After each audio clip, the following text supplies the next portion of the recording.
Welcome to Postcolonial Space. I'm Masood Raja, and today I'll continue my conversation about Edward Said's Orientalism. And in today's video, I will basically cover page 35 and 36. Now, if you have been watching these lectures, you already know that we are in chapter 1, and Said stages this speech by Alfred Balfour in the British Parliament, where he is making a case for continuous British presence in Egypt. And it is in his statements that Said is tracing this subjectivity of an Orientalist, an administrator who is employing the vocabularies of Orientalism. And on pages 35 and 36, Balfour talks about Egypt and then talks about Lord Cromer, the former in charge British official of Britain. And it is in that language how he places Cromer's role and how Balfour sees himself as well as sees Cromer's role in Egypt, that Said is introducing us to this imperial mindset which could have only been underwritten by an Orientalist mode of looking at Egypt and other places in the Orient. Now, I'm going to do a brief reading of the passages from page 35 and 36 first. There's a lot to unpack here, and then I'll come back and explain what is said in the pages, but also I want to go into a brief historical explanation of how Egypt came to be a British territory, right? And what was Colonel Arabi's revolt, and how had Egypt become an autonomous region from the Ottoman Empire, because all of that is important. So let's go and read, and then I'll come back and talk about it. An excellent case in point, and Balfour was perfectly aware of how much right he had to speak as a member of his country's parliament on behalf of England, the Western civilization, about modern Egypt. For Egypt was not just another colony. It was the vindication of Western imperialism. It was, until its annexation by England, an almost academic example of Oriental backwardness. It was to become the triumph of English knowledge and power. Between 1882, the year in which England occupied Egypt and put an end to the nationalist rebellion of Colonel Arabi, and 1907, England's representative in Egypt, Egypt's master, was Evelyn Baring, also known as Overbearing, Lord Cromer. On July 30, 1907, it was Balfour in the Commons who had supported the project to give Cromer a retirement prize of £50,000 as a reward for what he had done in Egypt. Cromer made Egypt, said Balfour. Everything he has touched, he has succeeded in. Lord Cromer's services during the past quarter of a century have raised Egypt from the lowest pitch of social and economic degradation until it now stands among Oriental nations, I believe, absolutely alone in its prosperity, financial and moral. How Egypt's moral prosperity was measured, Balfour did not venture to say. British exports to Egypt equaled those to the whole of Africa. That certainly indicated a sort of financial prosperity for Egypt and England, somewhat unevenly together. But what really mattered was the unbroken, all-embracing Western tutelage of an Oriental country from the scholars, missionaries, businessmen, soldiers, and teachers who prepared and then implemented the occupation, to the high functionaries like Cromer and Balfour, who saw themselves as providing for, directing, and sometimes even forcing Egypt's rise from Oriental neglect to its present lonely eminence. success in Egypt was as exceptional as Balfour said, it was by no means an inexplicable or irrational success. Egyptian affairs had been controlled according to a general theory expressed both by Balfour in his notions about Oriental civilization and by Cromer in his management of everyday business in Egypt. The most important thing about the theory during the first decade of the 20th century was that it worked and worked staggeringly well. The argument, when reduced to its simplest form, was clear. It was precise. It was easy to grasp. There are Westerners and there are Orientals. The former dominate. The latter must be dominated, which usually means having their land occupied, their internal affairs rigidly controlled, their blood and treasure put at the disposal of one or another Western power. That Balfour and Cromer, as we shall soon see, could strip humanity down to such ruthless cultural and racial essences was not at all an indication of their particular viciousness. Rather, it was an indication of how streamlined a general doctrine had become by the time they put it to use. As you can see, there is a lot to unpack in these 2 pages. So the main crux of the argument is the same. How does a powerful official of the British government speak about Egypt? Right?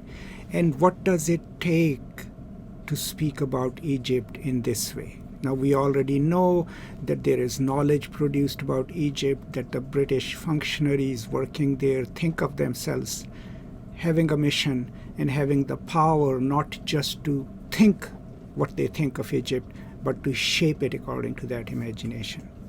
Now, Evelyn Baring is crucial because he practically ran Egypt, right? And the speech, Balfour's speech, the citation comes from when he, in a parliament session after Baring retires from Egypt, had argued that he should be given a £50,000 prize or pension for having served so brilliantly in Egypt, for having made Egypt, right? So what Said is arguing here is that Egypt has no say in its own making. It becomes what it is according to the wishes and imagination of the British officials. And that imagination, that way of looking at Egypt or talking about it, is mediated through scholarly works, through research, through policy. All of that forms part of the consciousness of Cromer, right, for whom Balfour is advocating, and Balfour himself, right? Another thing that we need to unpack here is the history of Egyptian occupation. How did it happen, right? Because that's crucial. There is a reference to Colonel Arabi's revolt. There is probably going to be a reference to Ali Pasha and others. So let's talk a little about how does modern Egypt end up in the French and British hands first, and then eventually as a British colony or as a British protectorate. Let's talk about that a little. So the Egypt that Napoleon invaded in 1799 was technically still a vilayet of the Ottoman Empire, but with the most dominant group there being the Mamluks. Now, Mamluks were the one who had ruled Egypt after the fall of Baghdad till about 1500s. And these were specialized slaves of Turkic and Albanian and other origins who were specially trained in warfare and statecraft, and they would eventually win their freedom. Now, the famously Bebaras was one of these Mamluks who defeats the Halaku Khan forces at Ain Jalut and hence stems the tide, the rise, the further advances of the Mongol armies. Now remember, the Mongols had sacked Baghdad in 1298. So Mamluks rule Egypt as their own territory until 1500s, when the rise of the Ottoman Empire. Egypt kind of becomes a loose vilayet or territory of Ottoman Empire. Now when Napoleon enters there and launches his ground warfare. Of course, his opposition also is coming from Britain. And British naval forces pretty much destroy his armada. And the Ottomans send 2 expeditionary forces to expel the French. And then after Napoleon leaves, there is a vacuum created there. And that's when the Sultan from Turkey sends Muhammad Ali Pasha to put down the resistance and to absolutely get rid of the Mamluks. And Muhammad Ali Pasha does that, but in the process, since he plays both sides and has really loyal supporters, and the public also supports him, he declares himself the Amir of Egypt, right? And he takes the title of Khedive, which comes from Persian to Arabic and Turkish. And hence, from his time, in 1805, Egypt is called Khedive al-Misr, right? And he takes the title of Khedive of Misr, but the Ottoman Empire doesn't recognize it until the time of his grandson. Now, Muhammad Ali Pasha initiates a massive restructuring of Egyptian economy, urbanization, and everything else, and puts Egypt on the road to modernity. And then it is during the times of his grandson, Ismail Pasha, that the famous Suez Canal project is launched, and Ismail Pasha also kind of revitalizes the urbanization process, building roadways and everything, and invests heavily in infrastructure. And in order to raise money, of course, he goes to his European creditors and borrows a lot of money from there. And he's also relying on cotton, which is a major cash crop for Egypt at that time. And increasingly so because the American cotton is not coming in because of the American Civil War. But the moment American Civil War ends and American cotton enters the market, Egypt loses its share of global cotton exports, and hence, Ismail Pasha now doesn't have enough money to cover his debts. And it is that situation in which he is forced into this relationship with Britain and France to accede power to a French and an English appointed person to oversee his finances. And that's where Evelyn Baring enters. He's brought from India, and that's where he increasingly starts having huge influence in Egypt. Hence, Balfour can say that he made Egypt, even though we know historically that Egyptians themselves were trying to make Egypt. Now, during this time, Ismail Pasha's time, there is a rebellion by military officers led by Colonel Arabi. And that's the Arabi rebellion that he's talking about. It's widespread. And Ismail Pasha tacitly supports it. And because of that, he is ousted, right? And his successor is brought in. And his successor is the one who completely concedes the power to the British.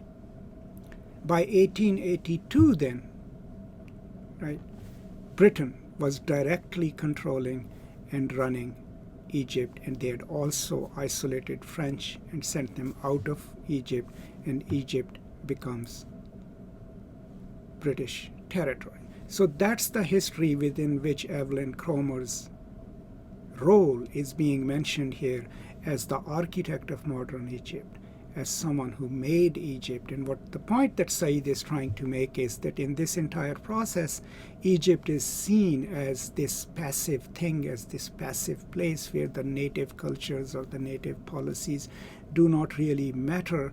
And Egypt enters history, especially European imagination, as a construct of European power, right? And that this right to claim control over Egypt, or to claim that Britain made Egypt, that Cromer made Egypt, is uncontested.